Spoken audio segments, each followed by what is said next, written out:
Welcome to doctor NYR YouTube channel. आज का जो टॉपिक है वह पैकेजिंग ऑफ DNA हेलिक्स। जो DNA होता है वो एक सेल में किस तरीके से पैक होता है वो आज इस लेक्चर में हम डिस्कस करेंगे। Please take a screenshot. अगर हम देखेंगे, सबसे पहले हम देखेंगे, कैलकुलेशन करेंगे हम कि जो DNA होता है वो किस तरीके से ह्यूमन सेल में उसको हम कैलकुलेट कर सकते हैं। अगर हम डिस्टेंस देखेंगे, बेस पेयर्स के बीच में जो डिस्टेंस होता है, मतलब एक बेस पेयर है ये दूसरा बेस पेयर, इनके बीच में जो डिस्टेंस है होता है वो होता है 0.34 नैनोमीटर। इतना डिस्टेंस होता है। इसका मतलब होता है एक बेस पेयर जो होता है दूसरी बेस पेयर से इतनी दूर में होती है एक DNA में। तो लेंथ हम किस तरीके से कैलकुलेट करते हैं, सबसे पहले हम देखेंगे डिस्टेंस जो होता है वो इतना होता है 0.34 nm। ये होता है टू कंसेक्टिव बेस पेयर्स के बीच में।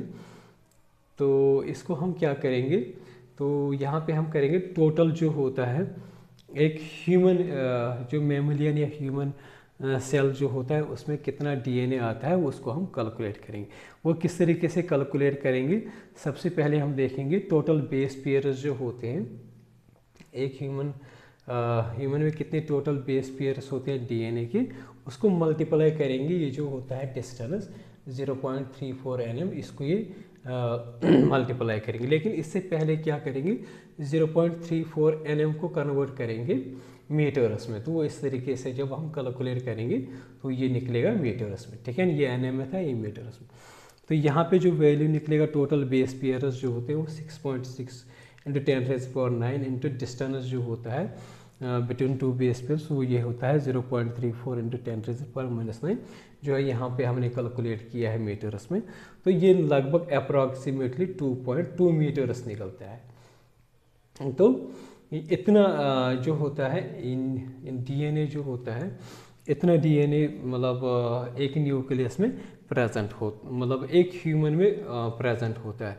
लेकिन अगर हम देखेंगे ना, ह्यूमन सेल का न्यूक्लियस जो होता है उसकी डायमेंशंस कितने होते हैं, वो इससे छोटा होता है, ठीक है ना। तो डायमेंशंस कितने होते हैं इससे, मतलब ये जो होता है न्यूक्लियस का डायमेंशंस 10⁻, इतना इसका जो होता है ह्यूमन न्यूक्लियस का वो बहुत कम होता है, 2.2 मीटर्स होता है। और न्यूक्लियस का डायमेंशन इतना होता है। न्यूक्लियस का क्यों निकालना है यहाँ पे, क्योंकि DNA जो होता है ना मोस्टली ये कहाँ पे होता है, न्यूक्लियस में, सेल के न्यूक्लियस में होता है।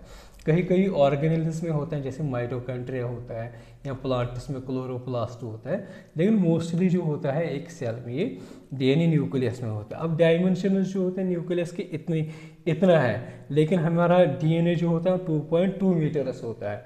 अब इसको इतने में इसको पहुंचाना है, तो वही हमें पढ़ना है कि वो सेल जो होती है वो क्या मैकेनिज्म कर देती हैं ताकि इतना बड़ा जो DNA होता है वो इतने छोटे स्पेस में आ जाए।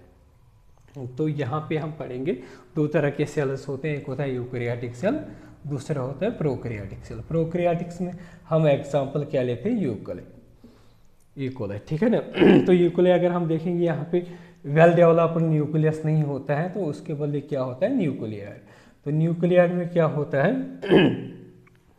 ये DNA प्रेजेंट होता है। लेकिन हमेशा याद रखिए DNA जो होता है DNA का नेगेटिव चार्ज होता है। ये क्यों होता है, क्योंकि फॉस्फेट ग्रुप प्रेजेंट होता है इसमें, इसकी वजह से क्या होता है, इसका नेगेटिव चार्ज होता है। तो ये कहाँ पे होता है, प्रोकैरियोटिक सेल में, न्यूक्लियाइड में, ठीक है ना। तो इसका नेगेटिव चार्ज होता है। और जब ये प्रेजेंट होता है इस प्रोकैरियोटिक सेल में, इसको क्या करता है, पॉजिटिवली चार्ज प्रोटीन्स भी इसके साथ प्रेजेंट होते हैं।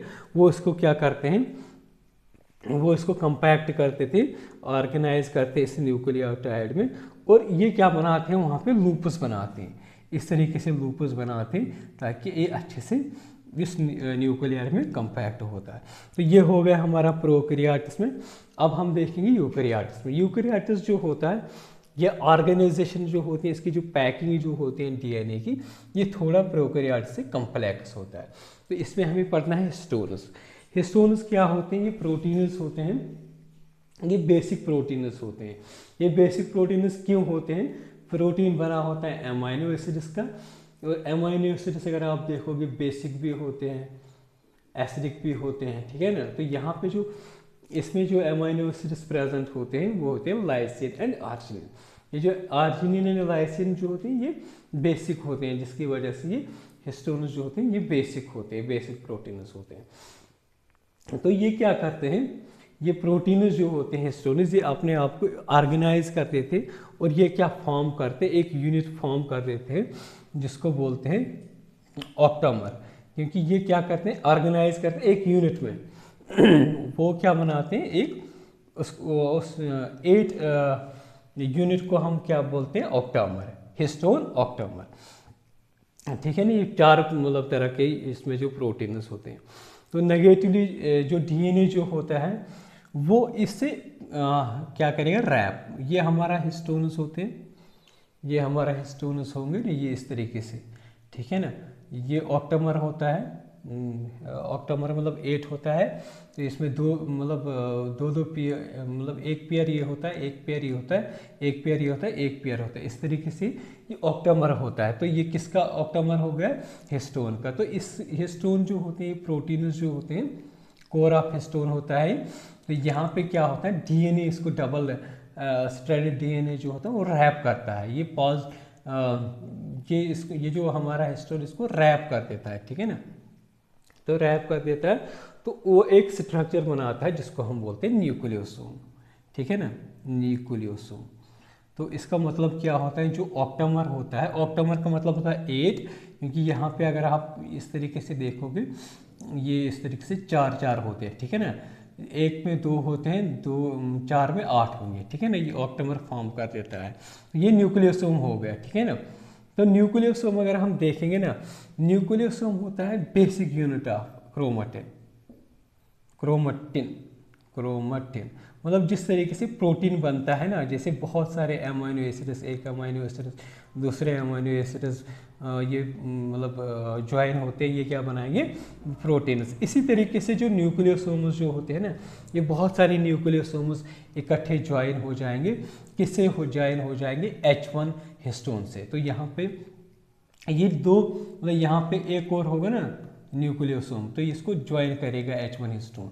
तो ये बहुत सारे न्यूक्लियोसोम्स ज्वाइन हो जाएंगे, तो ये क्या बनाएंगे, क्रोमैटिन बनाएंगे, ठीक है ना। तो क्रोमैटिन जो होता है यही फिर कंडेंस होता है, क्रोमोसोम बनाता है, ठीक है ना। तो ये कंडेंस हो जाएगा क्रोमोसोम, तो ये क्या बनाएगा, क्रोमैटिन कंडेंस हो जाएगा, तो ये क्या बनाएगा, क्रोमोसोम, ठीक है ना। तो हम बोलेंगे क्रोमैटिन जो होता है ये पार्ट होता है किसका, क्रोमोसोम का ही है।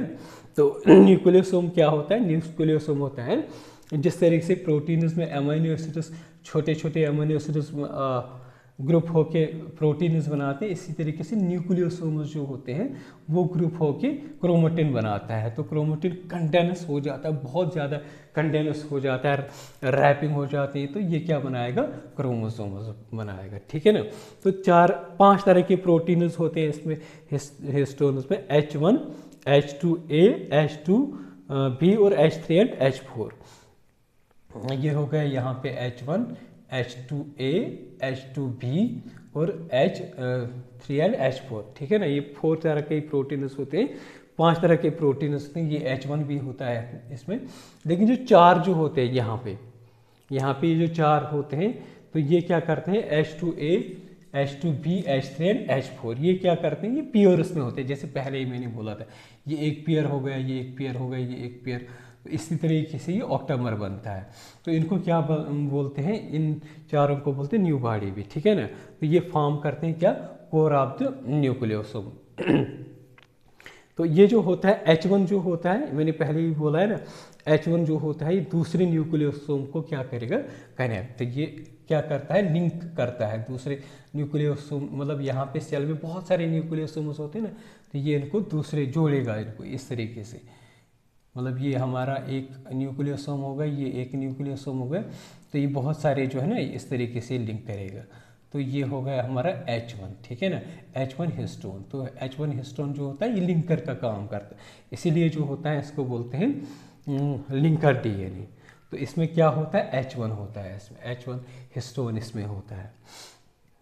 अगर आप लोगों को हमारा ये वीडियो अच्छा लगा होगा, प्लीज़ इस चैनल को सब्सक्राइब कर दीजिएगा, वीडियो को लाइक एंड शेयर कर दीजिएगा। Thank you very much.